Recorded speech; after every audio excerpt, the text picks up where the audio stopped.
Continuamos con la clase. Están viendo parte de un diagrama de flujo de la estructura switch. En la estructura switch, ¿verdad? Se utilizan varios casos, se evalúan varios casos. Va evaluando si un caso es verdadero, realiza ciertas acciones, hay un break, o sea, un alto, y continúa la evaluación. Si es falso, continúa evaluando el siguiente caso. Y si es verdadero ese caso, pues realiza las acciones, continúa. Y si no, evalúa el siguiente caso. Si es falso, evalúa el siguiente caso. Y si este caso es verdadero, ejecuta las instrucciones y continúa, ¿verdad? Entonces aquí hay de varios casos, se van seleccionando. Si lo recuerdan, allá en metodología, los casos que hacían. Entonces Java cuenta con esta instrucción switch, que es una selección múltiple, pues tenemos varios casos de donde elegir y se va evaluando cada uno y se pueden realizar distintas acciones. Entonces, aquí hay una variable que le llamamos selector, que es la que se evalúa. Entonces aquí utilizamos para la variable selector, tiene que ser una expresión entera o constante, o sea, puede ser un valor byte o char, int o char, o sea, puede ser una letra, pero nunca vamos a poder utilizar una variable de tipo long, o sea, que el valor sea más grande. Aquí tenemos que tener cuidado con la variable que vayamos a utilizar, el valor que le podamos dar. Entonces, en base a esta variable selector, es que la instrucción switch asume o toma cualquiera de las direcciones o caminos que hay en los casos. Aquí la instrucción switch, como pueden observar en el ejemplo, o sea, consta de varios casos, o sea, dependiendo del ejemplo que se vaya a hacer, y también el default es un caso opcional, o sea, a veces lo podemos utilizar o lo puede llevar y a veces no. Este no es forzoso que vaya, depende, por lo que tenemos que analizar y dependiendo de lo que se nos pida, entonces nosotros lo podemos utilizar. También cada etiqueta o case cuenta debe llevar un break, porque aquí este break indica que solamente esas instrucciones se van a evaluar, que pertenecen a ese caso. Si usted no coloca el break, estamos diciendo que estas acciones del caso A también se van a repetir o se van a ejecutar cuando sea el caso B. Porque eso le estamos diciendo, que caso A y caso B son el mismo. Entonces hay que tener cuidado cuando debemos utilizar el break y cuando no. Porque puede haber ese caso de que las mismas instrucciones de un caso sean las mismas para otro. Entonces ahí sí no es necesario el break. Le vamos a hacer un ejemplo de cada uno de ellos, donde utilice el break y donde no es necesario el break. Como le digo, si usted no escribe el break, le está indicando el programa que son las mismas instrucciones para esos casos. Entonces aquí el switch permite que aquí la estructura se bifurque o se divida en varias ramas. Aquí tenemos 1, 2, al n, porque pueden haber n casos. De aquí, cualquiera de estos caminos se puede llegar al final. Entonces, ¿de qué depende qué camino se va a seguir? Depende de la variable selector, que ahí es la que tiene el valor y decide cuál camino se va a tomar para ejecutar las acciones que se necesitan. Como le dije, el camino que se va a elegir depende de la variable selector. De ahí nada más. Entonces, si la variable selector toma el valor de B, entonces el camino que se va a seguir es este. Si toma el valor del caso A, el camino que se va a seguir es este. Y si dice que es el Z, entonces evalúa todo esto y hasta que llega a Z, ejecuta las acciones. Entonces ahí depende de la variable selector. Vamos a ver la estructura. Aquí tenemos otro ejemplo, la variable selector, pues la acción 1, 2, n.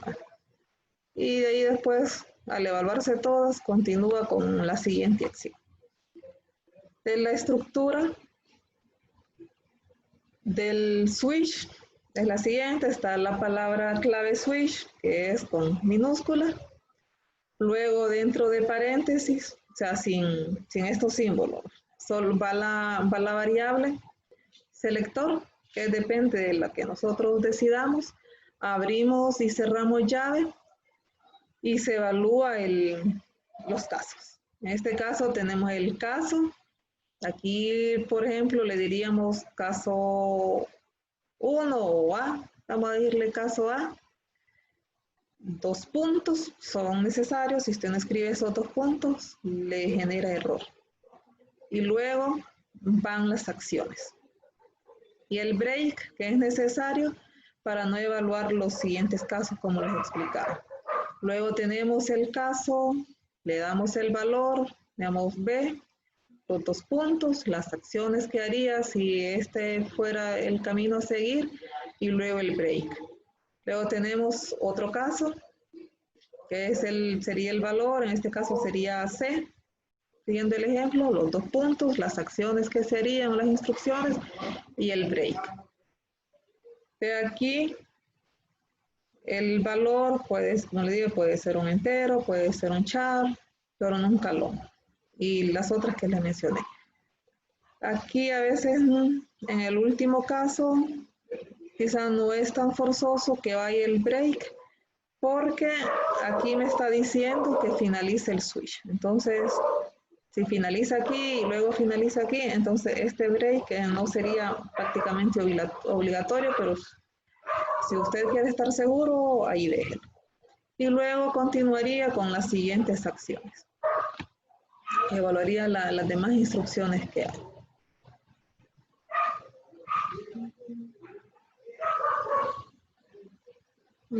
Aquí ya tenemos un ejemplo del switch, la expresión condicional o la variable selector.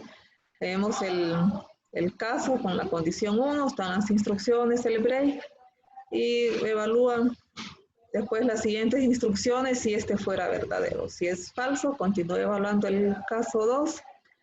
Dan las instrucciones, si este es verdadero, al ejecutarse las instrucciones, pasa a la siguiente. Si es falso, continúa hasta que llega al caso si ninguna de estas se cumple. Si ninguna de estas se cumple, entonces sería el caso default, que este es el que se ejecutaría, porque si no se ejecuta esta, entonces se ejecuta el default, que es una instrucción por defecto y como le dije, este es opcional. No siempre lo vamos a necesitar. Ahí está el diagrama de flujo del switch. Y lo había mostrado en la variable selector, que hay 2 formas.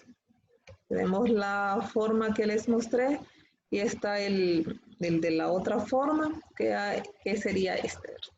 El de la otra forma es que donde varios casos llevan las mismas instrucciones y entonces no es necesario que vaya el break y tampoco escribir las instrucciones. Con el En este caso, el primer case lleva instrucciones, luego el segundo, el tercer y el cuarto case llevarían las mismas instrucciones, entonces no es necesario que en el 2 y en el 3 yo escriba lo mismo y luego lo repita y luego en el 4 lo vuelva a repetir, no es necesario. Pero aquí solamente que yo defina las instrucciones en el caso 4, entonces ahí sí ya el break aquí me está diciendo que el 2, el 3 y el 4 realizan las mismas instrucciones, o sea, con cualquiera. Si toma el valor de 3, pues se ejecuta estas acciones, porque sería lo mismo.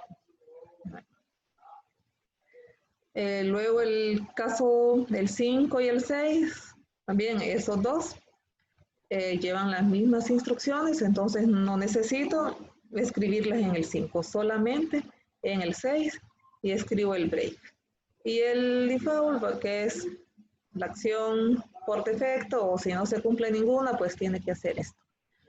Y luego continúa. Entonces estas son las dos formas de la estructura del switch, una que en cada case van instrucciones diferentes y en otra que las mismas acciones pueden evaluarse en 2, 3, 4, 5 casos o más, dependiendo de lo que se nos pide. Entonces no es necesario escribir las mismas instrucciones en todos los casos. Con una que lo hagamos, o sea, el que está, en este caso, el que está abajo, el que está por último, ahí irían las instrucciones.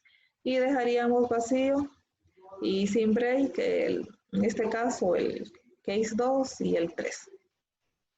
Estas serían las dos formas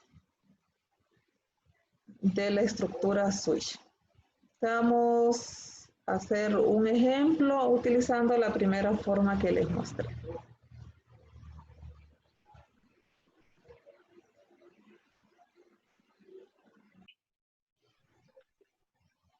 Te vamos a crear la clase para el ejemplo. La vamos a llamar día.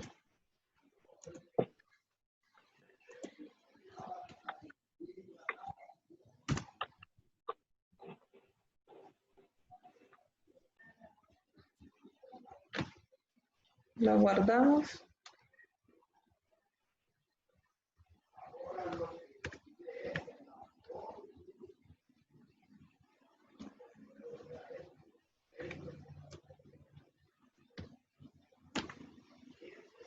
Declaramos el método main.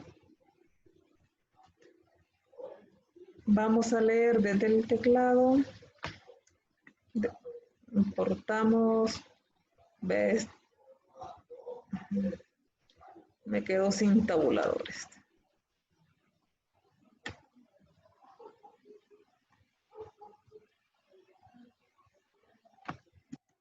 Importamos la clase Scanner.